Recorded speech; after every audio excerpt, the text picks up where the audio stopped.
Good evening sir. ఏంటి sir ఇప్పుడు ఈ ఈవీఎంల మీద మీ అభిప్రాయం ఏంటి? ఈవీఎంలు హ్యాకింగ్ అయ్యే అవకాశం ఉందంటూ ఎలాన్ మస్క్ ఒక్కసారి చెప్పంగానే మరి రాహుల్ గాంధీ గారు దానికి అవును నిజంగానే హ్యాక్ అయ్యే అవకాశాలు ఉన్నాయని చెప్పి మాట్లాడడాన్ని ఎలా చూడాలి, ఏ కోణంలో చూడాలి? ఈ పేపర్ బ్యాలెట్ స్థానంలో ఈవీఎం మిషన్ అంటే ఎలక్ట్రానిక్ ఓటింగ్ మిషన్ వచ్చిన తర్వాత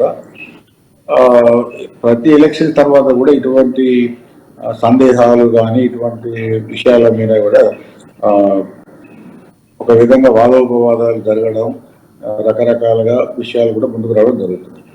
అయితే ఇప్పుడు ఎలాన్ మస్క్ అక్కడ పెరిటోరికా అమెరికాలో జరిగిన విషయాల గురించి ఆయన చెప్తూ అక్కడ కూడా ఈ హ్యాకింగ్ జరిగింది ఈవీఎం మిషన్స్కు.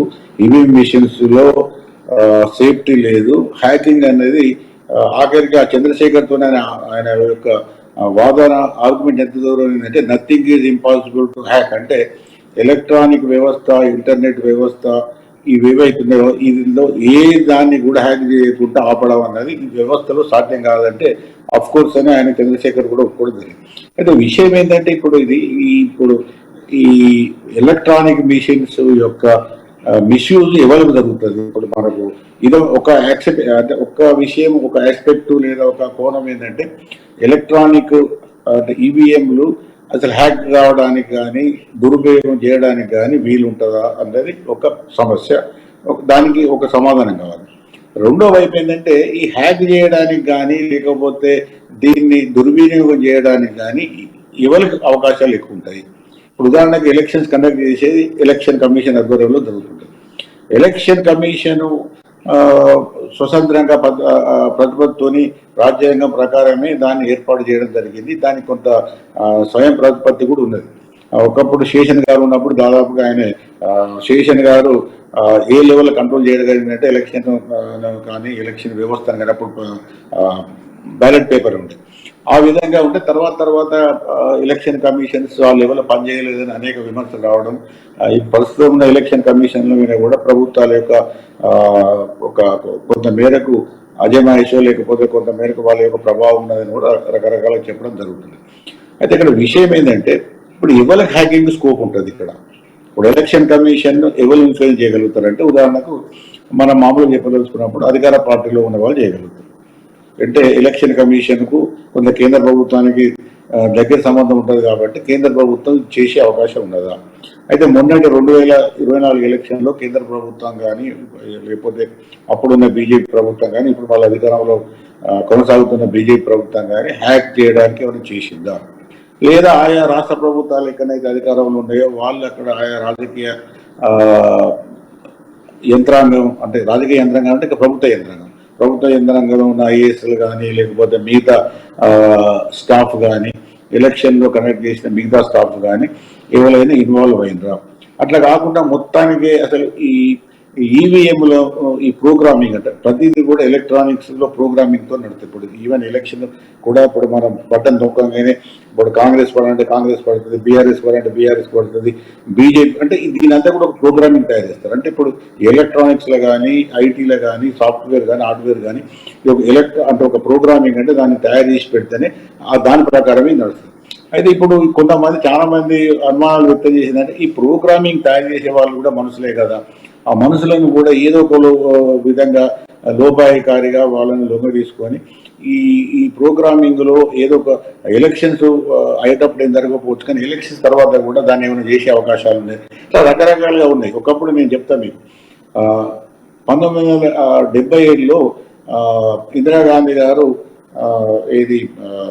ఎమర్జెన్సీ ఎత్తేసి ఎలక్షన్స్ పెట్టడం జరిగింది. ఎలక్షన్స్ పెట్టినప్పుడు ఏమైందంటే అప్పుడు అన్ని అపోజిషన్ పార్టీస్ అన్ని కలిసి జయప్రకాష్ నారాయణ గారి ఆధ్వర్యంలో జనతా పార్టీని పెట్టుకొని పోటీ చేయడం జరిగింది. ఆ పోటీ చేస్తున్న క్రమంలో అప్పుడు బ్యాలెట్ పేపర్ ఇది ఎలక్ట్రానిక్ మిషన్స్ లేదు. అప్పుడు జనసంఘ్, ఇప్పుడు బీజేపీ లేదు కానీ అప్పుడు జనసంఘ్ వాళ్ళు పెద్ద ఎత్తున ప్రచారం చేసింది కదా, నా ఏజ్ వాళ్ళకి అడుగు చెప్తారు.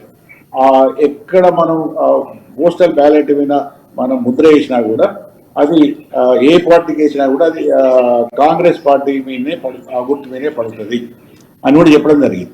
అంటే అట్లా ఏం జరగలేదు, ఇందిరాగాంధీ ఓడిపోయింది. ఇక్కడ కూడా బీజేపీ వాళ్ళ నుంచి మేము కూడా 303 నుంచి 240 సీట్లు వచ్చినాయి, మేము చేస్తే మాకు ఎక్కువ సీట్లు వస్తారు. ఇప్పుడు ఆంధ్రాలో చూస్తేనేమో వాళ్ళు హనీయంగా ఊహించిన దానికన్నా కూడా వాళ్ళు అసలు చంద్రబాబు గారు కూడా ఊహించిన దానికన్నా కూడా 160 పైన సీట్లు వచ్చినాయి, వీళ్ళకి 11 సీట్లు వచ్చినాయి. ఇవన్నీ చూసుకున్నప్పుడు ఏంటంటే రకరకాల అనుమానాలు జరుగుతున్నాయి. కాబట్టి ఒకటేంటంటే ఒకవేళ ఏదన్నా ఒక మెకానిజం, ఒక యంత్రాంగం ఉండి ఎలక్ట్రానిక్ మిషన్స్ ఓటింగ్ అయిన తర్వాత కూడా ఈ ఏవైనా అనుమానాలు ఉంటే అనుమాన రహితంగా, అనుమానాలు తావు లేకుండా చేయడానికి ఈ అటు టెక్నికల్ గా లేకపోతే మిగతా రాజకీయంగా కానీ, మిగతా ప్రభుత్వ పరంగా లేదా ఈ ఎలక్షన్ కమిషన్ ద్వారా కానీ ఏమన్నా అంటే ఎలక్షన్ కమిషన్ పదే పదే చెప్తున్నది మా మిషన్స్ కావు, ఎందుకంటే మా ఈవీఎంలు ఇంటర్నెట్ కనెక్షన్ లేదు, ఎటువంటి ఈవెన్ వైర్ కనెక్షన్ కూడా లేదు, ఇవి స్టాండ్ ఎలోన్ అంటారు. స్టాండ్ ఎలోన్ అంటే అది ఒక మిషన్, ఒక డబ్బా, డబ్బా ఒకసారి అయిన తర్వాత అది పక్కకు ఉంటుంది, దాన్ని ఏం చేయలేరు అని ఇప్పుడు ఎలక్షన్ కమిషన్ అంటుంది. దానికి కొంత వాస్తవం ఉంటుంది. అయితే ఇవన్నీ అంశాలు చూసినప్పుడు ఈ అనుమానాలు ఏవైతే వస్తున్నాయో అనుమానాలకు తావు లేకుండా ఉండడం కోసం ఇంకా మెరుగైన యంత్రాంగం కానీ, మెరుగైన పద్ధతులు కానీ, మెరుగైన జవాబులు కానీ ఎలక్షన్ కమిషన్ నుంచి కానీ మిగతా అంశాల నుంచి ఉన్నప్పుడు ఎలక్షన్స్ అయిపోయిన తర్వాత ఏమైనా కొన్ని మిషన్స్ పెట్టి ఒక ఈ విధంగా ఉన్నాయని ఏమైనా వివాద రహితంగా కోర్టుల పర్మిషన్ తో తీసుకొని చేయగలిగితే కొంత ఇటువంటి ఏవైతే వివాదాలు కానీ, రూమర్స్ కానీ రకరకాలుగా ఏవైతే వస్తున్నాయో వాటికి తగ్గించడానికి అవకాశం ఉంటుంది. ఓకే పాపిరెడ్డి గారు, మనం ఇప్పుడు ఒకసారి బీజేపీ నేత క్రాంతికిరణ్ గారితో మాట్లాడదాం. క్రాంతికిరణ్ గారు, గుడ్ ఈవినింగ్ అండి. క్రాంతికిరణ్ గారు, రాహుల్ గాంధీ మాట్లాడుతూ ఈవీఎంలను బ్లాక్ బాక్సులుగా వివరించారు, ఎలా చూడాలి? ట్వీట్ చేశారు ఆయన. చాలా అంటే ఎంత దిగజారపు ఐక్యూ లెవెల్ ఉన్న ఒక పొలిటీషియన్ ని ఈ దేశంలో బహుశా Rahul Gandhi maybe the first person sir. చాలా బాధ అనిపిస్తుంది. అంటే రాజకీయ క్షేత్రంలో ఉన్న వాళ్ళు కాస్తో కూస్తో వాళ్ళ ఐక్యూ లెవెల్స్ ఒక బేసిక్ స్టాండర్డ్ ప్రకారం ఉంటాయి. అయినా ఒక జాతీయ పార్టీ, సుదీర్ఘమైన కొన్ని దశకాల చరిత్ర కలిగిన కాంగ్రెస్ పార్టీకి అధినేత వేరే రాష్ట్రాలలో కూడా అదే ఈవీఎం ఆధారంగా అధికారంలోకి వచ్చిన ఒక దాఖలాలు ఉన్నాయి. అదే ఈవీఎం ఆధారంగా మొన్న తెలంగాణలో జరిగితే కూడా అధికారంలోకి వచ్చిండ్రు. మరి అంటే గెలిస్తే ఒకలాగా, ఓడిపోతే ఒకలాగా మాట్లాడుతున్నారు అనుకోవచ్చా ఎవరైనా? అంటే సహజంగా సార్. ఇప్పుడు ఫస్ట్ యాక్చువల్ గా అవుట్ ఆఫ్ ది పాలిటిక్స్ ఇందాక ఎక్స్పర్ట్ గారు మాట్లాడుతూ వారు కొన్ని విషయాలు చెప్పడం జరిగింది. అంటే నాకున్న ఈవీఎం బ్యాక్గ్రౌండ్ ఆధారంగా నేను ఏదైతే యాజ్ ఎ పొలిటికల్ పార్టీకి సంబంధించిన ఫంక్షనరీగా ఈవీఎం మిషన్ తోని ఓటింగ్ సిస్టమ్ ఏదైతే జరిగేటప్పుడు చాలా సందర్భాలలో నేను ఒక టెక్నికల్ మీటింగ్స్ లో కూర్చున్నా. బేసికల్ గా వారు అన్నట్టు EVM machine is a stand alone unit. అది వెబ్ బేస్డ్ అప్లికేషన్ తో రన్ అవ్వదు. ఇట్స్ ఇంటర్నల్ స్మాల్ ఒక చిన్న మైక్రో ప్రాసెసర్ బేస్డ్ ఒక చిన్న సర్క్యూట్. అది ఒక చిన్న అంటే ఒక 15 to 20 లైన్స్ ఫ్లో చార్ట్ తోని రన్ అయ్యే యాప్. అది ఎక్కడ కూడా వెబ్ బేస్డ్ ఆర్కిటెక్చర్ లో దాని ఆర్కిటెక్చర్ ఎక్కడ డిఫైన్ అయ్యిందంటే it's stand alone unit. A web based sphere కి కనెక్ట్ అయి ఉండదు. కాబట్టి ఏ యూనిట్ అయితే ఈ ATM machine, POS machine, computer ఏవైతే ఇంటర్నెట్ బేస్డ్ యూనిట్స్ ఉంటాయో వాటికి మాత్రమే హ్యాక్ చేయ పాసిబిలిటీ ఉంటుంది.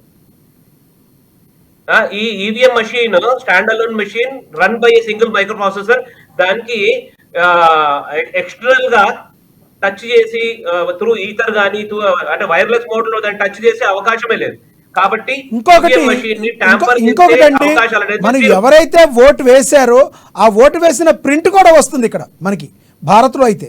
ఎగ్జాక్ట్లీ వివిప్యాట్ లో ప్రతి ఈవీఎం మిషన్ కి కనెక్టెడ్ వివిప్యాట్ ఉంటది.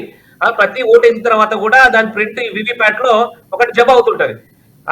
ఏ రోజు అయితే కౌంటింగ్ అవుతుందో కౌంటింగ్ అయ్యే సమయంలో కూడా మొత్తం పోలింగ్ ఏజెంట్లు ఎదురుగుండా దాని ప్రాపర్ సీల్డ్ బాక్స్ ఓపెన్ చేసి అందరి పోలింగ్ ఏజెంట్ సమక్షంలో, అన్ని పొలిటికల్ పార్టీ పోలింగ్ ఏజెంట్ సమక్షంలో దాన్ని ఓపెన్ చేసి చాలా పారదర్శకంగా దాన్ని ఒకటి కౌంట్ చేసి దాన్ని డిక్లేర్ చేయడం జరుగుతుంది. అక్కడ పోలైన ఓట్లకి వివిప్యాట్ లో వచ్చిన వాటికి రెండు కరెక్ట్ గా సమానం అవ్వాలి, అవునా? ఎగ్జాక్ట్లీ సేమ్ ఉంటదండి. రవ్వంతా కూడా 0% వేరియేషన్ కూడా ఉండదు. చివరిలో అంటే ఎలక్షన్ డిక్లేర్ అవ్వక ముందు కూడా ఒక స్టాండర్డ్ ప్రోటోకాల్ ప్రకారము రిటర్నింగ్ ఆఫీసర్ ముందు ఒక వివిప్యాట్ ని కూడా ఒకటి ఓపెన్ చేసి ర్యాండమ్ గా తీసి వివిప్యాట్ ని కౌంట్ చేస్తారు. కౌంట్ చేసిన తర్వాత ఆ వివిప్యాట్ కూడా 100% అక్యూరేట్ గా ఏ పోలింగ్ బూత్ కి అయితే కనెక్ట్ అయిన వివిప్యాట్ ఉంటుందో అక్యూరేట్ గా same number of votes pole అయిన ఓట్స్ కూడా పార్టీ వైజ్ దాంట్లో కనబడుతుంది. కాబట్టి ఈ దేశంలో రాజకీయ పార్టీలు ఏవైతే ఉన్నాయో మనము ఈసీఎల్ ద్వారా డెవలప్ చేసిన ఏదైతే వివిప్యాట్ కానీ ఎలక్ట్రానిక్ ఓటింగ్ మెషిన్ ఉన్నది కానీ 100% ఫుల్ ప్రూఫ్ మెషిన్ అనే విషయాన్ని మనం నమ్మాలి, దాన్ని విశ్వసిస్తూనే దాన్ని ఆ రకంగా మాట్లాడాలి. ముఖ్యంగా క్రాంతి కిరణ్ గారు, బ్యాలెట్ బాక్సులకి ఈవీఎం మిషన్కి మధ్య సమయం తేడా రావడానికి, ఓటు కౌంట్ చేయడం సులభతరం అవడానికేనా, దేనికి అసలు బ్యాలెట్ బాక్స్ నుంచి ఈవీఎం మిషన్ల వైపు భారతదేశం మొగ్గు చూపాల్సి వచ్చింది? సార్ బేసికల్ గా ఒక అంటే ఫస్ట్ పాయింట్ వచ్చి బ్యాలెట్ పేపర్ బేస్డ్ ఏదైతే కౌంటింగ్ అనేది ట్రెడిషనల్ గా అది ఇంతకు ముందు ఉదయం కౌంటింగ్ ఏజెంట్లు ఎలక్షన్ ఏజెంట్లు లోపలికి పోతే రెండవ రోజు ఒక పగలు ఒక రాత్రి మర్నాడు సాయంత్రము రిజల్ట్ వచ్చేది. కానీ ఇప్పుడున్న టెక్నాలజీ పుణ్యాన దాని టెక్నాలజీ ప్రాపర్ గా అడాప్ట్ చేసుకోవడం వల్ల కేవలం 2-3 గంటలలో మాత్రమే ఒక నియోజకవర్గం సంబంధించిన రిజల్ట్ రాగలుగుతుంది. దీనికి కారణం ఏంటి అంటే ఎప్పుడైనా సరే మనము ఏదైతే ఆధునికమైన పరికరాలను వాడుతున్నప్పుడు ఫుల్ ప్రూఫ్ ఉన్న తర్వాతనే ప్రభుత్వం దాన్ని ఆమోదించి దాన్ని వాడకంలో పెడుతుంటుంది. కాబట్టి ఇండియన్ ఎలక్షన్ కమిషన్ ఉన్నదో నాకు సంపూర్ణమైన విశ్వాసం ఉంది, వివిప్యాట్లు ఈ electronic voting machine full proof unit ఈ దేశంలో ఎలక్షన్ రన్ అవుతుంది. ఓకే, దేశంలో ఎన్నికల పారదర్శకపై అనేక సందేహాలు ఉన్నాయని రాహుల్ గాంధీ గారు అంటానికి ఎలా చూడాలంటారు? ఇప్పుడు అంటే ఆశ్చర్య విషయం ఏంటంటే మరి వారు గెలిచిన 99 ఏదైతే కాంగ్రెస్ పార్టీకి సంబంధించిన ఎంపీ సీట్లు ఉన్నాయి కదా, మరి ఆడ ఇవే ఈవీఎం పనిచేస్తున్నాయి కదా, ఆడ వారు గెలిచినారు కదా, మరి ఆ అనుమానం అక్కడ వర్తం చేసి అక్కడంతా కూడా ఆ ఎలక్షన్ 99 ఎంపీ సీట్లను కూడా రద్దు చేయమని చెప్పండి.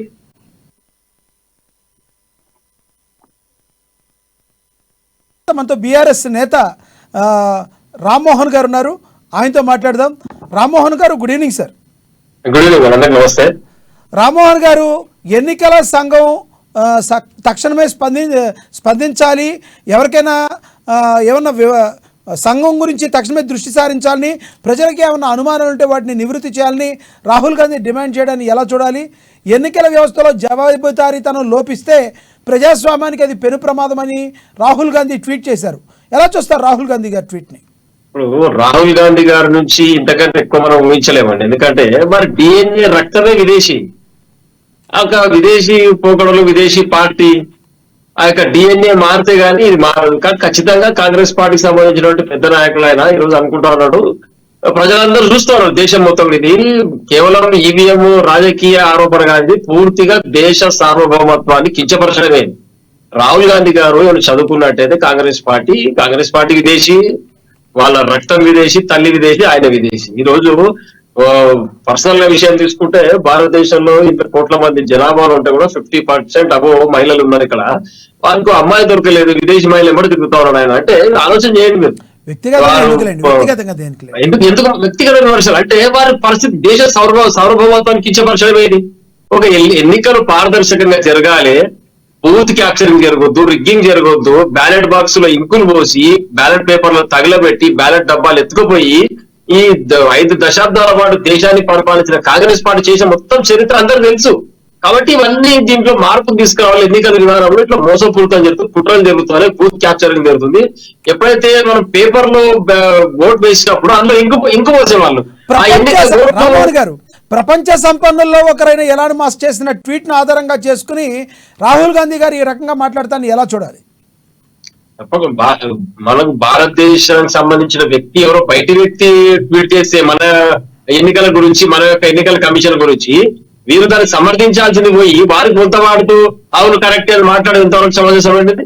రాహుల్ గాంధీ ఒక భారతీయ పౌరునిగా, ఒక బాధ్యత గల వ్యక్తిగా ఈరోజు ఉత్తరప్రదేశ్ లో అద్భుతమైన అయోధ్య నిర్మాణం జరిగిందా, దేశ ప్రజలు మొత్తం కూడా అటు భారతీయ జనతా పార్టీ వైపు పోతారేమో అని అందరూ కూడా భయపడరు. విపక్షంగా మేము కూడా ఆలోచన చేస్తాం, మరి అన్ని వైపు ఒకటే వైపు వస్తున్నాయి. ఈరోజు అక్కడ 40-30 సీట్లు భారతీయ జనతా పార్టీ కోల్పోయింది. సమాజ్వాదీ సంబంధించిన అఖిలేష్ యాదవ్ గారు ఏం చెప్పాలి మరి? ఇప్పుడు ఇక్కడ ఢిల్లీలో 2 పర్యాలు కమలం పార్టీని తుత్తునియం చేసి వాళ్ళు భూమి పట్టించిన వ్యక్తి కేజ్రీవాల్ గారు. మరి అక్కడ ఎట్లా గెలుస్తారంటే ఢిల్లీ హెడ్ క్వార్టర్ లో. కాబట్టి ఇవన్నీ గెలిచినప్పుడు ఒక లెక్క, ఓడిపోయినప్పుడు ఒక లెక్క మాట్లాడడం పూర్తిగా ఆత్మహత్య సదృశం. ఇది ఒక బాధ్యత గల పార్టీ, పెద్ద పార్టీ భారతదేశంలో కమలం పార్టీకి మేమే ధీటుగా మాట్లాడే ఒక కాంగ్రెస్ పార్టీ నాయకుడు రాహుల్ గాంధీ గారు ఇట్లా మాట్లాడేది ఆత్మహత్య సదృశం. దీనికి తప్పకుండా కాంగ్రెస్ పార్టీ అందరూ సమాధానం చెప్పాలి.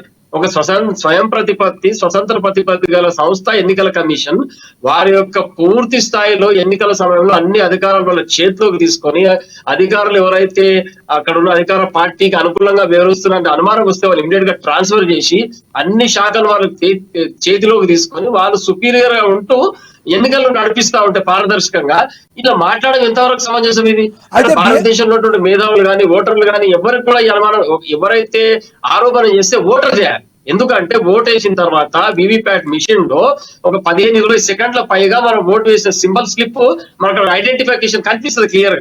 ఓటు వేసినప్పుడు ఆ వ్యక్తి ఆరోపణ చేసి దీని గురించి మనం ఆలోచన చేయాలి. కానీ ఒక పార్టీకి సంబంధించిన వ్యక్తి రాహుల్ గాంధీ గారు పెద్ద స్థానంలో కూర్చొని రాజకీయ ఆరోపణ చేసి దేశానికి కించపరిచినట్టేవారు. ఎవరో బయట దేశం వ్యక్తి ఆరోపణ చేస్తే భారతదేశంలో ప్రముఖమైన పార్టీకి సంబంధించిన వ్యక్తి ఈ రోజు ఎన్నికల సంఘానికి కించపరుస్తా ఉన్నాడు అంటే ఇక ఏం మాట్లాడినా నడుస్తుంది. ఈ వాక్ స్వతంత్రం ఉంది కాబట్టి ఏమైనా చెప్పొచ్చు అనేది ఇది పూర్తిగా శోచనీయం. దీన్ని మేమైతే తీవ్రంగా ఖండిస్తున్నాం. భారతీయ జనతా పార్టీ ఎన్నికల కమిషన్, భారతీయ ఎన్నికల కమిషన్ మీద నమ్మకం ఉందంటారు మీరు ఎటువంటి పరిస్థితుల్లో? భారతీయ జనతా పార్టీ లేదా బీఆర్ఎస్ పార్టీల గురించి మాట్లాడితే, ఎందుకంటే అధికారంలోకి ఎవరైనా రావచ్చు, అది ప్రజల తీర్పు. కానీ ఈ రోజు ఒక ఎన్నికల సంఘం అనేది మన చేతిలో లేదు, ఏ పార్టీ చేతిలో లేదు.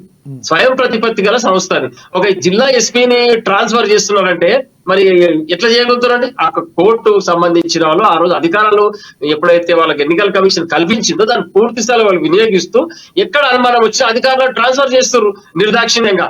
మరి అటువంటి పారదర్శకంగా ఎన్నికలు నిర్వహించుకుంటున్నాం మనం. వివిప్యాట్ లో మన స్లిప్ కనిపిస్తా ఉంది, ఓటేషన్ సింబల్ వస్తా ఉంది. దాన్ని వారు లెక్క చేయకుండా అడ్డగోలుగా మాట్లాడడం, విదేశీ వ్యక్తి ఎవరో ట్వీట్ చేసిరని చెప్పి ఈయన దానికి మొత్త వాడుతూ అవును నాకు అనుమానం ఉందంటే మరి 99 సీట్ల గెలిచి ఎట్లా గెలిచిరండి? అక్కడ సమాజ్వాదీ ఎట్లా గెలిచింది, ఇక్కడ యూపీలో వీళ్ళు ఎట్లా గెలిచినారు, ఢిల్లీలో కేజ్రీవాల్ గారు ఎట్లా గెలిచినారు, నవీన్ పట్నాయక్ గారు ఓడిపోయారు అక్కడ. అంత పెద్ద నవీన్ పట్నాయక్ గారు 5 పర్యాయాలు రాష్ట్రాన్ని పరిపాలించిన ఒరిస్సా సీఎం గారు ఓడిపోతే వారు ఒక మాట మాట్లాడలేరు.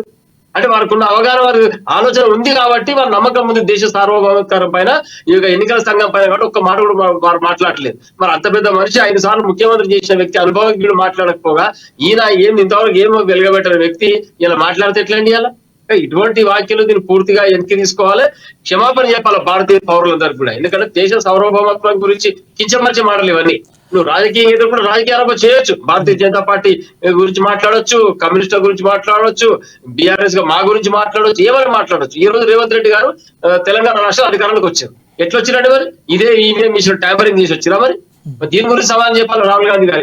కాబట్టి ఇటువంటి మాటలు, చెడ్డ మాటలు మాట్లాడడం దీన్ని పూర్తిగా తప్పు. ఎందుకంటే అప్పుడప్పుడు మీరు దేశ సమాజ రక్షకుల పైన, ఆర్మీ పైన కించపరిచే మాటలు మాట్లాడుతున్నారు.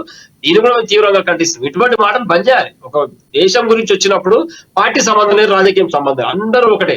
మనం అందరూ భారతీయులం. భారతదేశ సార్వభౌమాధికారాన్ని కాపాడాలి, మన యొక్క విలువలు కాపాడాలి.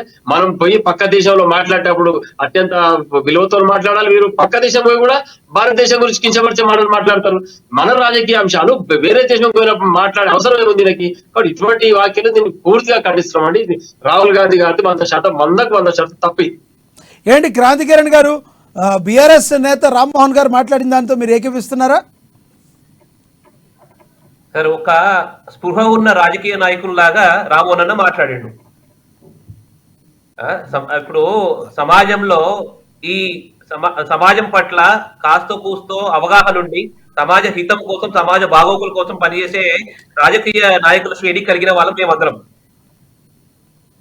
నిత్యం ప్రజల మందుండి ఈ దేశ సార్వభౌమత్వాన్ని, ఈ దేశ బాబాసాహెబ్ అంబేద్కర్ రాసిన రాజ్యాంగ పద్ధతిని అనుగుణంగా నడుస్తున్న ఒక రాజకీయ పార్టీలో పనిచేసే వాళ్ళం మేము. ఈ సంపూర్ణమైన విశ్వాసం ఈ దేశ ఏదైతే అధికారంలో ఉన్న ఎలక్షన్ కమిషన్ ఆఫ్ ఇండియా ఏదైతే ఆపరేట్ చేస్తుందో, ఎలక్షన్ చేసే మాడ్యూల్ ఏదైతే ఉందో, ఏదైతే సిస్టమ్ ఉందో, it's well full proof system. అది ప్రపంచ దేశాలలో కూడా నాకు తెలియదు కానీ మన దేశంలో ఎలక్షన్ కమిషన్ ఆఫ్ ఇండియా ఎంత పకడ్బందీగా ఎన్నికలు నిర్వహిస్తుందంటే మనం చూస్తూ ఉంటాము. ఏడ కూడా ఏమాత్రము ఎక్కడన్నా సరే ఈవీఎం మిషన్ పనిచేయలేదంటే ½ లో రీప్లేస్ చేస్తారు. ఎక్కడైనా సరే ఏదైనా గడవలు జరిగినాయి అంటే వెంటనే పోలీసు వెంటనే డిప్లాయ్ అవుతుంది. కాబట్టి ఈ దేశంలో నేషనల్ ఎలక్షన్ కమిషన్ పనిచేసే ప్రక్రియని ఎవరు కూడా వేలు చూపించడానికి అవకాశం లేదు, అధికారం లేదు. అట్లాంటి మాట్లాడుతున్నారని అర్థం చేసుకోవాలి. ఎలాన్ మస్క్ చేసిన ట్వీట్ ని చూసుకుని రాహుల్ గాంధీ వంటి వాళ్ళు ఇలా మాట్లాడటాన్ని మీరైతే ఈ రకంగా మాట్లాడుతున్నారు. మరి మనకు తెలుసు ఈవీఎం మిషన్లో ఏదో ఫోన్ ద్వారా రవీంద్ర బంధువు ఒక ప్రాబ్లం చేశారని చెప్పి ఒక ఇది వచ్చింది. దాని గురించి ఏమంటారు మీరు? సార్ నేను ఆ ఆర్టికల్ గురించి ఇవాళ ఉదయం న్యూస్ పేపర్ చదువుతుండే, తర్వాత ఇంకా ఇంటర్నెట్ లో కూడా కొంచెం డీటెయిల్ గా స్టడీ చేస్తే ఈవీఎం ఓటింగ్ ఈవీఎం మెషిన్ ఎక్కడైతే ఒక పోలింగ్ బూత్ లో ఉందో దానికి నియర్ బై ఏదో మొబైల్ ఫోన్ ఉందంట. కేవలం ఆ మొబైల్ ఫోన్ ఈవీఎం మిషన్ పక్కన ఉన్నంత మొబైల్ ఫోన్ పరిస్థితి లేదు సార్. నేను ఒక విషయం స్పష్టంగా చెప్తున్నా, మన దగ్గర ఈసీఐఎల్ డెవలప్ చేసిన ఎలక్ట్రానిక్ ఓటింగ్ మిషన్ ని ట్యాంపర్ చేసే అవకాశం అనేది 0%. ఓకే ఓకే, మనం పాపిరెడ్డి గారితో ఒకసారి మాట్లాడదాం. పాపిరెడ్డి గారు, మీరు విన్నారు బీఆర్ఎస్ నేత మాట్లాడింది, బీజేపీ నేత మాట్లాడింది. ఆల్రెడీ మీరు కూడా ఆల్మోస్ట్ అలాగే చెప్పారు.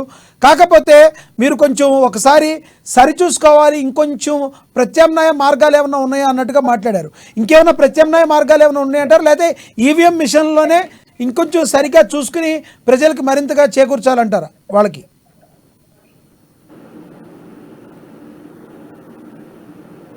పాపిరెడ్డి గారు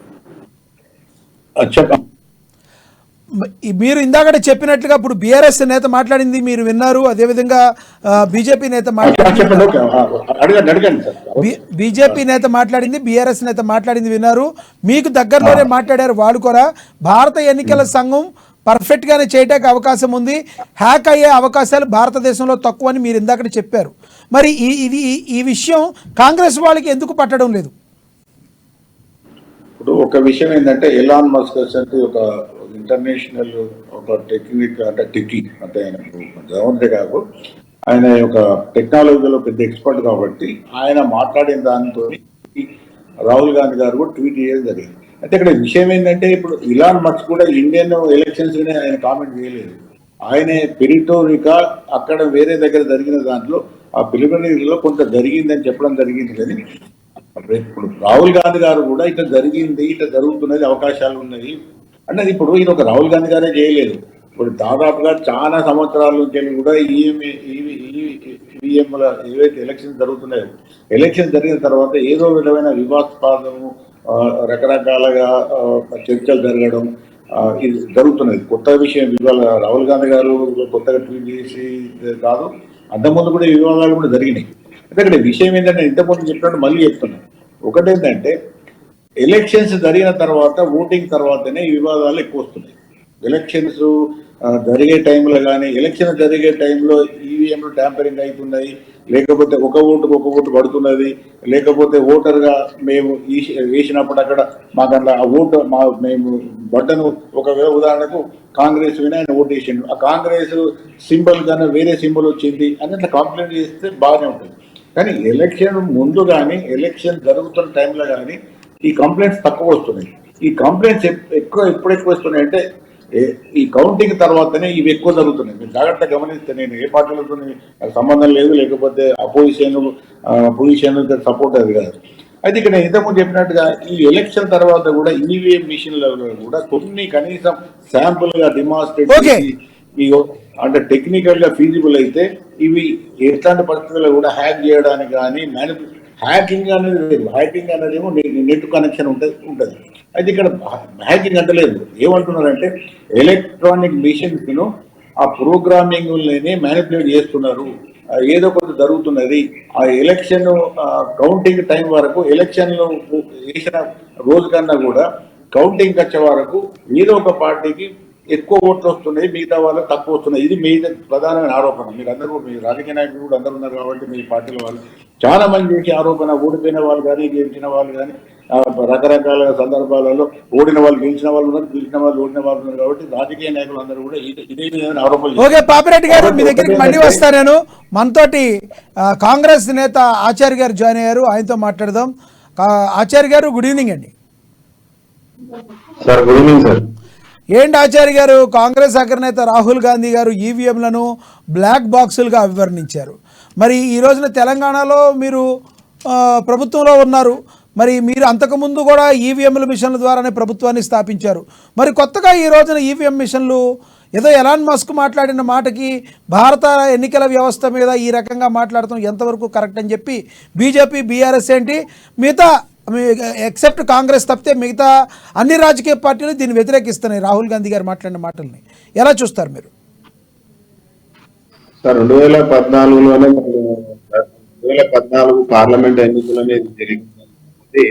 ఆ రోజు ఉన్నటువంటి మేధావులు, విశ్లేషకులు చాలా మంది ఆరోపణలు చేసినటువంటి ఎందుకంటే ఈవీఎం అనేది జరిగినటువంటి ఆంధ్రప్రదేశ్ ఎన్నికలలో కూడా కొన్ని ఎమ్మెల్యేలు వాళ్ళ యొక్క అభ్యంతరాన్ని చేసినప్పుడు వీవీప్యాట్స్ కి ఈవీఎం మిషన్ లో వచ్చిన రిజల్ట్ కి దాదాపు 300 ఓట్ల తేడాని ఆంధ్రప్రదేశ్ లో కూడా గమనించినటువంటి ఎలక్షన్. కాబట్టి ఇవాళ ఆంధ్రప్రదేశ్ ఎన్నికల్లో ఇవాళ ఈవీఎం ట్యాంపరింగ్ జరిగినాయి అనేది ఒక అపోహ లేకపోతే నిజమా అనేది అది బహిర్గతం. అంటే దొరకనంత వరకు దొరకన వరకు ఇదే ఆంధ్రప్రదేశ్ లో 2014లో సార్, ఇదే ఆంధ్రప్రదేశ్ లో 2019లో 152 సీట్లు పైగా వచ్చినాయి మరి వైసీపీకి.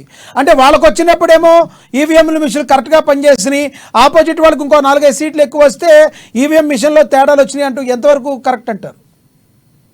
సార్ ఒకటి మాత్రం వాస్తవము, నరేంద్ర మోడీ ప్రభుత్వం వచ్చినాక ఎలక్షన్ కమిషన్ గానీ ఎలక్షన్ మేనేజ్మెంట్ చేయడం వాళ్ళకి అలవాటు అయిపోయింది. నేను ఒకటే ప్రశ్న వాళ్ళకి అడగదలుచుకున్నా, 400 మీరు ముందే ఎందుకు మాట్లాడుతుందో దేశ ప్రజలకు తెలుసు. ఎందుకంటే మీరు ఏం చేస్తారు మరి రాలేదు కదా సార్. ఆచార్య గారు వాళ్ళు 400 వస్తాయని చెప్పారు.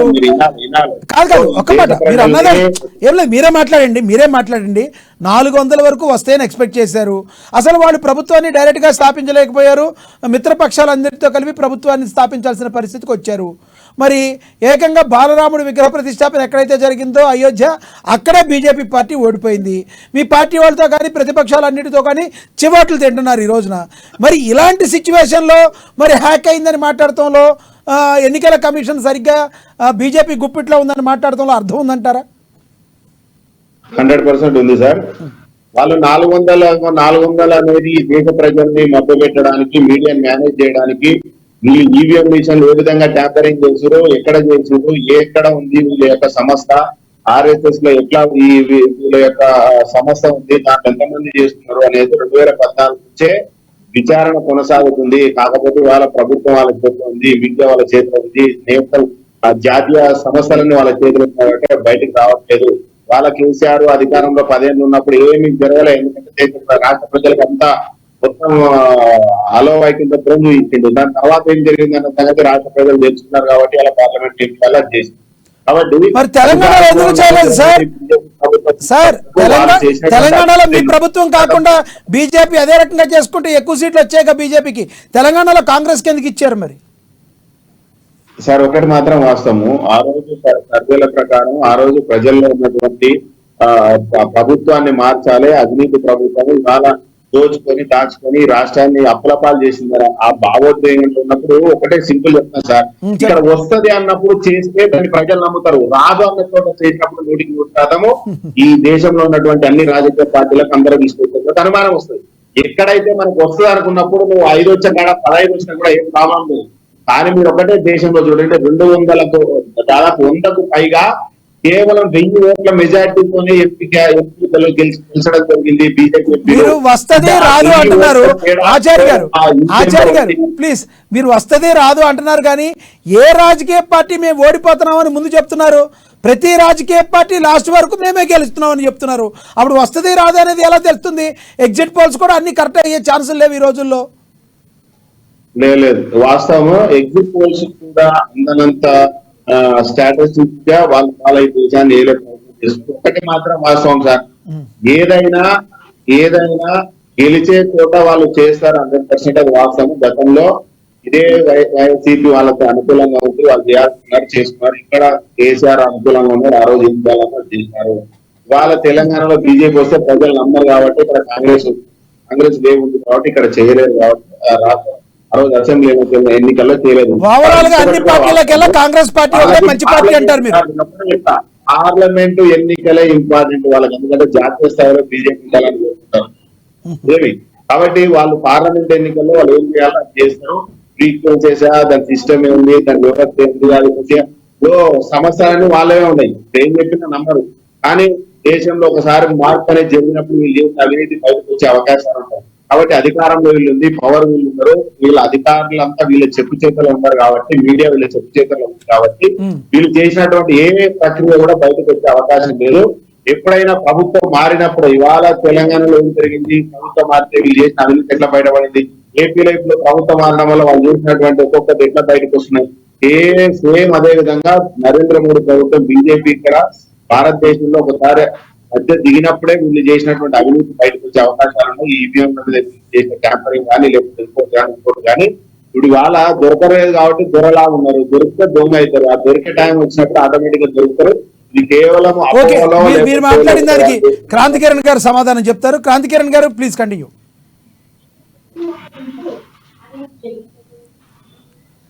క్రాంతికిరణ్ గారు, Revanth Reddy Congress party ECL తో మన కుమ్మక్క అయ్యి ఆ తెలంగాణలో వాడిన ఈవీఎం మెషిన్ల ట్యాంపర్ చేపించి ఎన్నికలు గెలిచిండ్రా?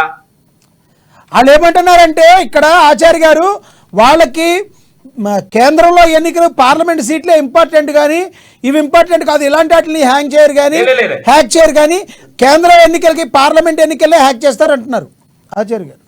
అంటే ఇప్పుడు మన దేశంలో ఈవీఎం మెషిన్ మ్యానుఫ్యాక్చర్ చేసే కంపెనీ ఒకటే ఉంది, ఈసీఎల్. ఎంపీ ఎలక్షన్ల కనుక ఈవీఎం మెషిన్లు ట్యాంపర్ చేయడానికి మేము ఈసీఎల్ ఒక సేవలు వాడుకుంటే తెలంగాణలో అధికారంలో రావడానికి కాంగ్రెస్ పార్టీ ఈసీఎల్ సేవలు వాడుకొని ట్యాంపర్ చేయించుకొని అధికారంలోకి వచ్చింది. ఒప్పుకోమని చెప్పండి. మరి సోయి లేక మాట్లాడతారు సార్ కాంగ్రెస్ పార్టీ వాళ్ళు. కానీ మాట్లాడేటప్పుడు కనీసం సోయి ఉండాలి. ఈ ఎలక్ట్రానిక్ ఓటింగ్ మిషన్ దాన్ని ట్యాంపర్ చేసే అవకాశమే లేదని వారు స్పష్టంగా ఎలక్షన్ కమిషన్ వాళ్ళు ఈసీఎల్ వాళ్ళు వైట్ పేపర్ రిలీజ్ చేసిన తర్వాత కూడా మరి ఏ ఓటింగ్ మిషన్ ఆధారంగా అయితే కొన్ని రాష్ట్రాల్లో వాళ్ళు అధికారం వచ్చిండ్రు, వాళ్ళకి వచ్చిన అధికారాన్ని వాళ్ళు అవహేళన చేస్తున్న మాటలు ఇవన్నీ. ఇవన్నీ నేనేమంటున్నా, మీరు క్వశ్చన్ అర్థం చేసుకున్నాండి. మీరు ఫస్ట్ వినాలి. మీరు ఇప్పుడు అవకాశం లేని చోట నువ్వు ట్యాంపరింగ్ చేస్తే నువ్వు దొంగ బయటపడిపోతావు. కాబట్టి నువ్వు అవకాశం ఉన్న చోట 10 కాడ 15 చేసుకోవడానికి నువ్వు ఒక అవకాశం ఉన్న చోట చేస్తే దొంగని ఎవడు పట్టుకోలేడు. ఇంటి దొంగని ఎవడు పట్టుకోవడానికి ఇంట్లో దొంగని అట్లా మీరు భారతీయ జనతా పార్టీ అధికారంలో ఉండి నినాదంతో ఎన్నికలకు వెళ్ళాము. మరి మేము ట్యాంపర్ చేయగలిగే అవకాశం ఉంది ఉన్నప్పుడు 400 ఖచ్చితంగా క్రాస్ అవుతుంది కదా. మీరు 100% మీరు చేస్తారు చెప్తున్నారా? ఇవాళ చెప్తున్నారు, ఇప్పటిదాకా ఆపోనే అన్నారా? 100% బీజేపీ నాయకులు ఈవీఎం ట్యాంపరింగ్ చేసే సత్తా మీకేముంది? ఈసీఎల్ కి రండి, మేము ఓపెన్ సవాల్ చేస్తున్నాము. ఈసీఎల్ కి రండి, ఈసీఎల్ కాడ ఈవీఎం మెషిన్ ఉంటాయి, ఓపెన్ చేయండి. కాంగ్రెస్ పార్టీకి సంబంధించిన ఎవరైనా టెక్నాలజీ ఆచార్య గారు, క్రాంతికిరణ్ గారు ఒక్క నిమిషం. ఆచార్య గారు ఇప్పుడు ఏమంటారు? ఆచార్య గారు ఇప్పుడు ఏమంటారు? ఇంత భారతదేశంలో ఇంత ప్రజాస్వామ్యంలో ఎక్కువ మంది జనాలు ఉన్న దగ్గర మళ్ళీ బ్యాలెట్ బాక్సులు పెట్టాలంటారా? మళ్ళీ బ్యాలెట్ బాక్సుల్లో ఇంకులు పోసి బ్యాలెట్ బాక్సులు ఎత్తుకుపోయే పరిస్థితులు మళ్ళీ తీసుకెళ్లాలా దేశాన్ని? ఒకటి మాత్రం వాస్తవం సార్, ఒకటి మాత్రం వాస్తవం. ప్రజాస్వామ్యం బతకాలంటే ప్రజలకు పారదర్శకంగా ఎన్నికలు చేయించాల్సినటువంటి అవసరం ఉంది. దేశంలో పరిస్థితులు మారినాయి. ఎలక్ట్రానిక్ సిస్టమ్ రావడం వల్ల ఇవాళ ఎంతమంది బ్యాంక్ అకౌంట్ లో ఖాతాలు మాయమవుతున్నాయి. ప్రభుత్వమే ఇవాళ వాళ్ళు భద్రపరిచినటువంటి సమాచారాన్ని కూడా రాత్రి దొంగతనం చేస్తుంటే ఆచార్య గారు, భారతదేశంలో ఉన్న రాజకీయ పార్టీలో ఏ రాజకీయ పార్టీకి లేని ప్రాబ్లం కాంగ్రెస్ పార్టీకి ఎందుకు వస్తుంది? నాకు అవకాశం ఇవ్వండి ప్లీజ్. ఈ దేశంలో ఒక మాట ఈ రోజు స్పష్టంగా ఏమర్థమవుతుందంటే క్రాంతికిరణ్ గారు ఒక్క నిమిషం, క్రాంతికిరణ్ గారు ఒక్క నిమిషం ఆగండి. విషయాలే బహిరంగమవుతున్నాయి. ఈవీఎం లో పెద్ద లెక్కన ఓకే ఓకే 100% చెప్తున్నా. ఇది నరేంద్ర మోడీ బీజేపీ ప్రభుత్వం చేసినటువంటి దుర్మార్గమైనటువంటి చర్య. వీళ్ళు ప్రభుత్వం గద్దె దిగేంత వరకు ఇది బయటకు రాదు. ఇప్పుడు చెప్పండి క్రాంతికిరణ్ గారు ప్లీజ్. సార్ ఎంత హాస్యాస్పదం విషయం అంటే ఇది రాజకీయ క్షేత్రంలో ఎవరెవరైతే నాయకులు ఉంటారో వాళ్ళు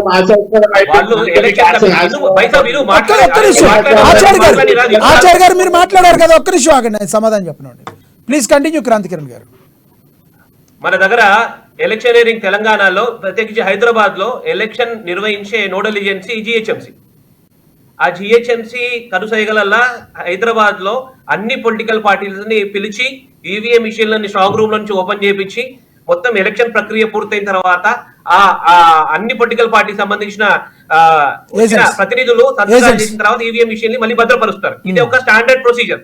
మరి ఆ కాంగ్రెస్ పార్టీ నుంచి వచ్చిన వాళ్ళు కూడా ఆ ఆల్ పార్టీ మీటింగ్ లో కూర్చుంటారు. ఆ కాంగ్రెస్ పార్టీ నుంచి వచ్చిన వాళ్ళందరూ కూడా వాళ్ళు జోనల్ కమిషనర్ దగ్గర ఆ ఆల్ పార్టీ మీటింగ్ లో సంతకాలు పెడతారు. మరి అప్పుడు మరి ఏ రోజు కూడా మేము చాలా సార్లు ఈవీఎం మిషన్ ఈ ఆల్ పార్టీ మీటింగ్లలో కూర్చుంటే ప్రతిసారి నేను అటెండ్ అవుతున్నా. భారతీయ జనతా పార్టీ పక్షాన నేను జోనల్ కమిషనర్ మీటింగ్ కాల్ చేసే ప్రతి మీటింగ్ లో నేను అటెండ్ అవుతుంటా. కాంగ్రెస్ పార్టీ నుంచి వచ్చిన వాళ్ళు మరి ఏ రోజు ఈవీఎం మిషన్ గురించి మాట్లాడారు. పట్టసంగా వస్తారు, అన్ని ఈవీఎం మిషన్లు స్ట్రాంగ్ రూమ్ బయటకు చేస్తారు, సంతకాలు చేస్తారు, పోతారు. మరి ఆ సోయి లేదా? ఆ రోజు అడగాలి కదా, అరే ఈవీఎం మిషన్ పనిచేస్తున్నాయా లేవా, దాంట్లో మరి ఏమన్నా చేసే అవకాశాలు ఉన్నాయా, వాళ్ళ టెక్నాలజీ ఎక్స్పర్ట్స్ తీసుకొని చూపించాలి. ఎస్ క్రాంతికిరణ్ గారు మీతో మళ్ళీ మాట్లాడతాను. ఒక్కసారి రామ్మోహన్ గారితో మాట్లాడదాం. ఆయన ఏమంటారో ఒకసారి ఆచార్య గారు వింటారు. రామ్మోహన్ గారు ప్లీజ్ కంటిన్యూ.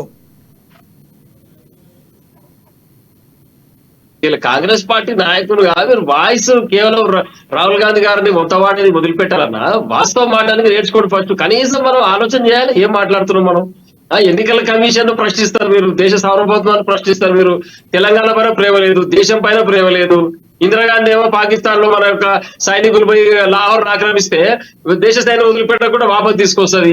ఏం తెలుసుకున్నారు మీరు భారతదేశాన్ని? ఇంతకు ఇటువంటి మాటలా మీరు మాట్లాడేది? మీ నోటి నుంచి ఇటువంటి మాటలు మాట్లాడడానికి వీలు కాదు. తప్పు, చాలా తప్పిది. మనం సిగ్గుపడాల్సిన విషయం. మీరు అందరూ కూడా కాంగ్రెస్ పార్టీ నాయకులు ఇలా వివిప్యాట్ ఎన్నికలు మాక్ పోలింగ్ జరుగుతాయి. ఎలక్షన్ కంటే ముందు బూత్ లో ఆ గంట ముందు మాక్ పోలింగ్ చేసి అందరూ పార్టీ ఏజెంట్ల గల ఓట్లు వేయించి వాళ్ళతో కౌంటింగ్ చేయించి మిషన్ సీల్ చేసి అక్కడ భద్రపరుస్తారు.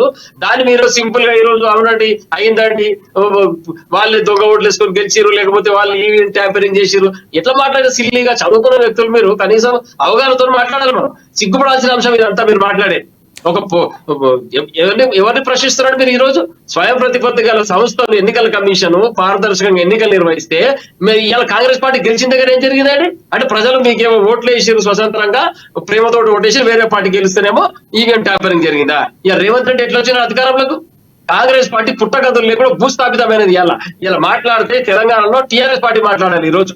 అయ్యా ఈవెంట్ ట్యాంపరింగ్ జరిగింది, కాంగ్రెస్ పార్టీ మోసం చేసి గెలిచిందని. అటువంటి మాటలు మేము తెలియలేని మాటలు మేము మాట్లాడతాం. ఎందుకంటే ఇది ఒక ప్రజా తీర్పు శిరసావహించాలని మాట్లాడుతాం తప్పితే ఎన్నికల్లో గెలిస్తే ఒకలాగా ఓడిపోతే ఒకలాగా. గెలిస్తేనేమో ఓడిపోతాం, ఓడిపోతే తప్పు. ఇటువంటి మాటలు ఆచార్య గారు గుర్తుపెట్టుకోండి. మీరు కాంగ్రెస్ పార్టీ నాయకులుగా ఇటువంటి మాటలు చాలా తప్పు మాటలు ఇవన్నీ. సిగ్గుపడండి మీరు ఇటువంటి మాటలు మాట్లాడే ముందు. మీ నాయకులకు మళ్ళీ ట్వీట్ చేయండి, సార్ ఇది స్వయం ప్రతిపత్తి మీ ఏజెంట్లు ఎవరైతే ఉంటారో. ఒక్క నిమిషం నాకు చెప్తావు, నేను చూసుకున్నా ఈ పార్టీని బొంద పెట్టడం నువ్వు నాకు చెప్తావా? టీఆర్ఎస్ పార్టీ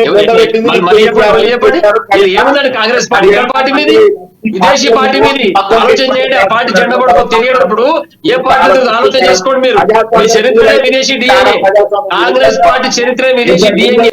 మీరు ఎక్స్పైర్ అయిన మీ పార్టీ కాబట్టి ఇటువంటి తప్పుడు ఆరోపణలు, తప్పుడు మాటలు మాట్లాడుతున్నారు. మీరు దేశ సార్వభౌమాన్ని కించపరుస్తున్నారు. మీరు గెలిస్తే ఓడిపోతున్నారు. మీరు మాట్లాడేది మీరు ప్రజల వద్దకు పోయి వాళ్ళ బంధువుల చురువుని వాళ్ళ మనసును దోచుకునే పార్టీకి విదేశీ వ్యక్తులు పెట్టుకు మీరు స్పందిస్తూ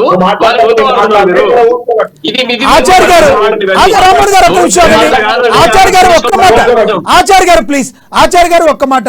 మీ ఎలక్షన్ ఏజెంట్లు అందరూ కూడా అక్కడ బూతుల్లో ఉన్నప్పుడు కౌంటింగ్ చేసే ముందు ఒక్క నిమిషం ఆచార్య గారు ఒక్క నిమిషం వినండి. కౌంటింగ్ చేసే ముందు కానీ ఓటింగ్ మిషన్స్ని ఒకసారి ఓపెన్ చేసి ఆ ప్రక్రియ స్టార్ట్ అయ్యేటప్పుడు కానీ ఏజెంట్లు అందరూ ఉంటారు. ఆ ఏజెంట్లు ఉండే క్రమంలో మీ కాంగ్రెస్ ఏజెంట్లు కూడా సంతకాలు చేస్తారు. మరి అప్పుడు ఎందుకు మీరు చెప్పలేదు? రిజల్ట్ వచ్చేసిన తర్వాత ఎందుకు ఇలా మాట్లాడుతున్నారు అంటున్నారు వాళ్ళు, బీజేపీ అయినా బీఆర్ఎస్ అయినా. దానికి సమాధానం ఏం చెప్తారు మీరు? కొంతమందికి తెలుసు, కొంతమంది తెలియదు. నేను చెప్తా, ఒక ఈవీఎం ట్యాంపరింగ్ చేయడానికి ఫ్రీక్వెన్సీస్ అనే ఒక నెట్వర్క్ వాడతారు. ఏ ఫ్రీక్వెన్సీ అది పనిచేస్తుందో దానికన్నా డబుల్ ఫ్రీక్వెన్సీస్ లో ఒక ఈవీఎం ట్యాంపరింగ్ చేయొచ్చు అనడానికి నువ్వు యూట్యూబ్ లో కొట్టి వీడియో చెక్ చేసుకొని చదువుకోనండి. అంత పరిజ్ఞానం ప్రజాస్వామ్యం అంటారు. ప్రజాస్వామ్యం కూనైతేనే మాట్లాడుతున్నా. రామ్మోహన్ అన్న అంటే తెలంగాణలో రేవంత్ రెడ్డి ట్యాంపర్ చేయించిండా? చదువుకో.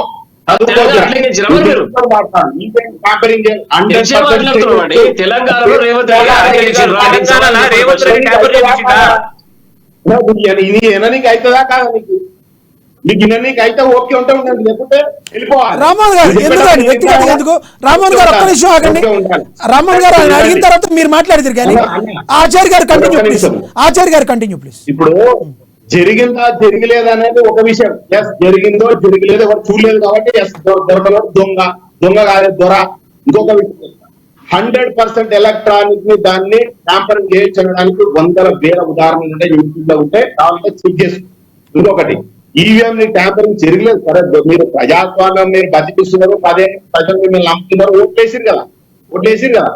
కానీ జరగలేదు జరిగింది అనడానికి కొంత టైం వస్తుంది. అధికారం మారితే, అధికారులు మారితే, ఎలక్షన్ కమిషన్ మారితే అప్పుడు ఆటోమేటిక్ గా వ్యవస్థ బయటకు వస్తుంది. ఇలా కేంద్ర సమస్యలు నీ దగ్గర పెట్టుకొని, అధికారులు నీ చెప్పు చేతిలో పెట్టుకొని ఆచార్య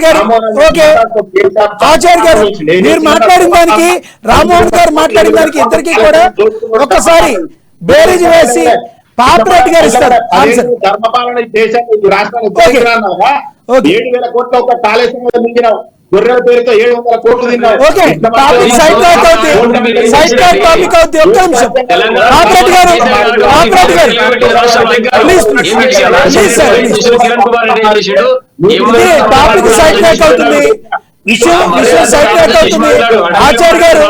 ఆచార్య గారు విషయం సైడ్ ట్రాక్ అవుతుంది. విషయం సైడ్ ట్రాక్ అవుతుంది. కాంగ్రెస్ ప్రభుత్వం రాజశేఖర రెడ్డి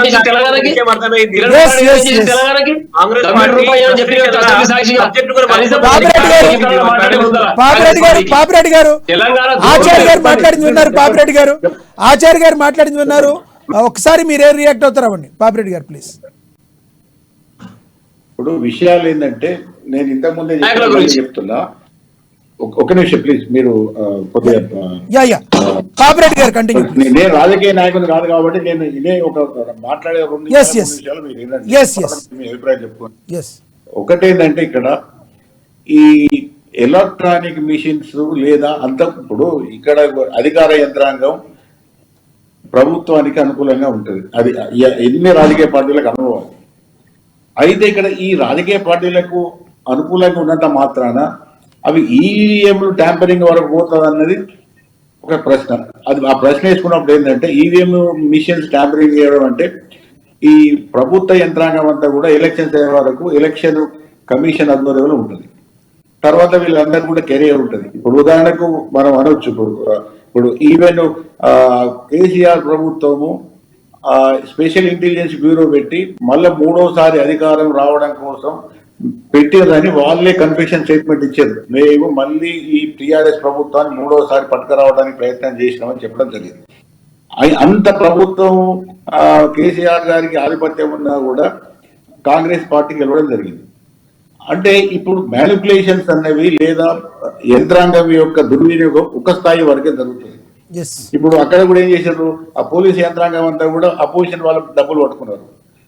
వీళ్ళే టీఆర్ఎస్ డబ్బులు వీళ్ళే పట్టుకుపోయి పట్టడానికి సహకరించడం అని వాళ్ళే చెప్పారు.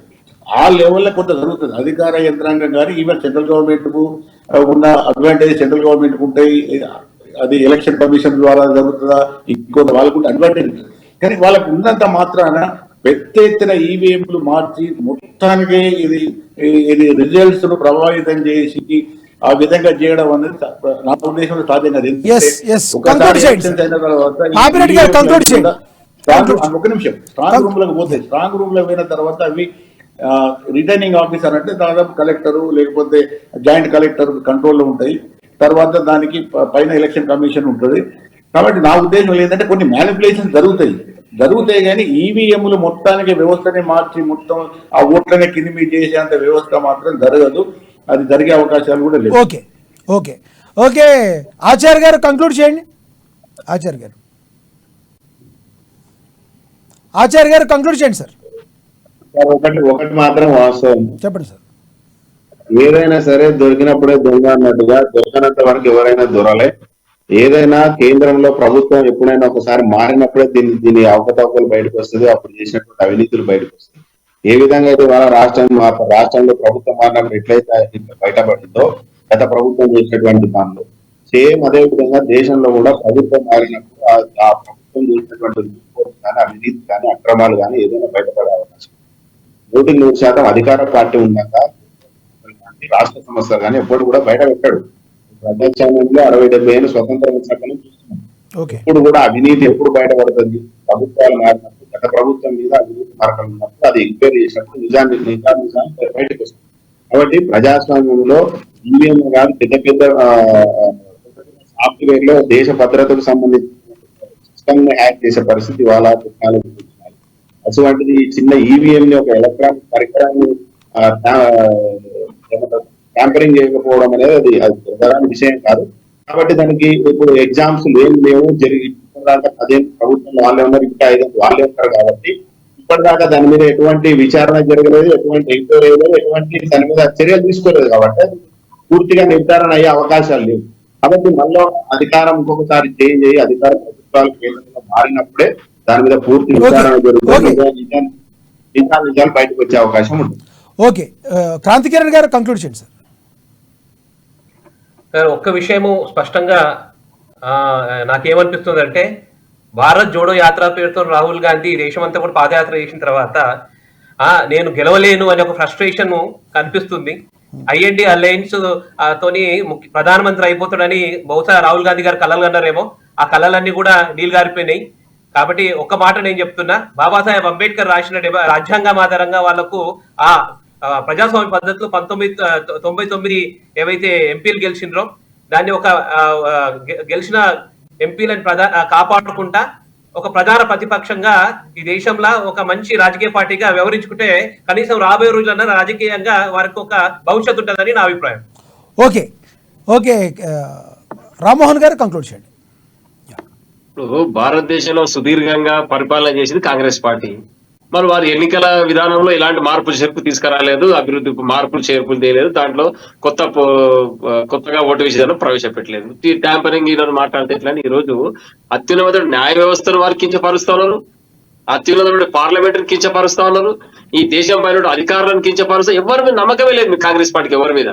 ఇటువంటి మాట్లాడేటప్పుడు ఆలోచన చేసి ఎవరు ఏమైనా హ్యాకింగ్ చేస్తా అంటున్నారు. మీరు హ్యాక్ చేయాలంటే ఇంటర్నెట్ తో అనుసంధానం అయిన వాళ్ళ మిషన్ ఎప్పుడైనా కానీ లక్షలాది మిషన్లు హ్యాక్ చేయాలంటే అందులో జొరబడి ఎట్లా హ్యాక్ చేస్తారంటే పర్సనల్ గా ఒక్కొక్క ఈమెయిల్ పట్టుకొని దాంట్లో ఉన్నటువంటి సాఫ్ట్వేర్ మార్చి తప్పితే అది వీలు కాదు. అవి సేఫ్ సైడ్ లాకర్ లో ఉంటాయి, స్ట్రాంగ్ రూమ్ లో పెడతారు అవన్నీ మిషన్లు కూడా. మీరు మాట్లాడేటప్పుడు మళ్ళీ మళ్ళీ రిపీట్ చేస్తారు.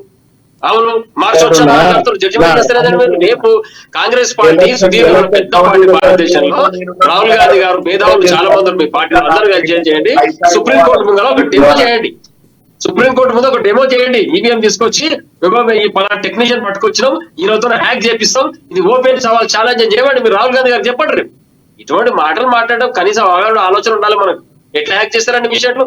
ఇటువంటి తప్పుడు మాటలు బంద్ చేసి ప్రజల యొక్క మేలు కోరే విధంగా పనిచేయండి. రేపు ప్రజలు ఆశీర్వదిస్తే మళ్ళీ సార్ గెలిచే అవకాశం. ఇటువంటి టాపిక్ కి సంబంధం లేకపోయినా చివరిగా మిమ్మల్ని క్వశ్చన్ అడుగుతున్నాను. టాపిక్ కి సంబంధం లేదు. ఏంటి మీ పార్టీ యొక్క అధ్యక్షుడిని మార్చే యోచనలో ఉన్నట్టుగా తెలుస్తుంది. మార్చేశారా ప్రెసిడెంట్ని కానీ, వర్కింగ్ ప్రెసిడెంట్ని కానీ, లేదంటే అదేవిధంగా దీని కానీ ఏంటి, ఎందుకు అంత అర్జెంట్ గా రాజకీయ పార్టీలు నిరంతరం ప్రజల యొక్క ఆలోచన విధానాన్ని అనుసరిస్తూ పనిలో ఉంటారు రాజకీయ పార్టీలు. పార్టీ అధ్యక్షుని మార్చుకోవడమా, కొత్త అధ్యక్షుని పగ్గాలు చెప్పడం పూర్తిగా అది టీఆర్ఎస్ పార్టీ వ్యక్తిగత విషయం. కాబట్టి తప్పకుండా మార్చినాడు, అందరికి విషయం చెప్తాము. జిల్లా స్థాయి, రాష్ట్ర గ్రామీణ స్థాయి నుంచి రాష్ట్ర స్థాయి వరకు కమిటీలు పునర్నిర్మాణం చేయాలి, ప్రజల్లో భాగస్వామ్యం ఎక్కువ కావాలి అని చెప్పేసి పార్టీ నిర్మాణం జరుగుతా ఉంది. మళ్ళీ నూతనంగా తప్పకుండా ప్రజల్లోకి వెళ్తాం. కాంగ్రెస్ పార్టీ చెప్పిన విధానాలు ఎండగడతాం. తెలంగాణ ప్రజలకు న్యాయం చేసే విధంగా మేము పనిచేస్తాం కాబట్టి పార్టీలో అన్ని అంతర్గతంగా అన్ని జరుగుతూ ఉంటాయి. తప్పకుండా దాంట్లో మీరు చెప్పిన దాంట్లో కూడా తప్పేం లేదు. గ్రామ స్థాయి నుంచి రాష్ట్ర స్థాయి వరకు పార్టీ పునర్నిర్మాణం జరుగుతూ ఉంది. అది త్వరలో మీడియాకి అందరూ కూడా ముందుకు తీసుకొని వస్తాం. ఓకే అండి, ధన్యవాదాలండి క్రాంతి కిరణ్ గారు, అదేవిధంగా ధన్యవాదాలు పాపిరెడ్డి గారు, ధన్యవాదాలు రామ్మోహన్ గారు, ఆచార్య గారు, ధన్యవాదాలండి చర్చలో పాల్గొన్నందుకు.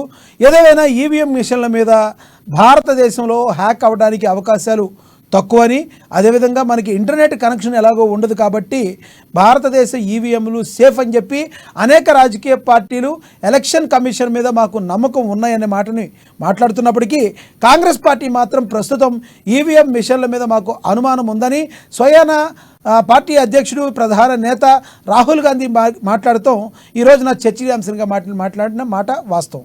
మరి చూడాలి రానున్న రోజుల్లో ఈవీఎంల మీద ఎలా మాట్లాడతారు, ప్రజలకి ఏ విధంగా ఈవీఎంల మీద మంచి అభిప్రాయం ఉందా లేదంటే ఇంకో అభిప్రాయం ఉందా అనేది తెలుస్తుంది. కొంతకాలమే సమాధానం చెప్పాల్సిన పరిస్థితి. ఇది వాటి స్పెషల్ డిబేట్. చూస్తూనే ఉండండి అమ్మా న్యూస్, నిజం కోసం జనం కోసం.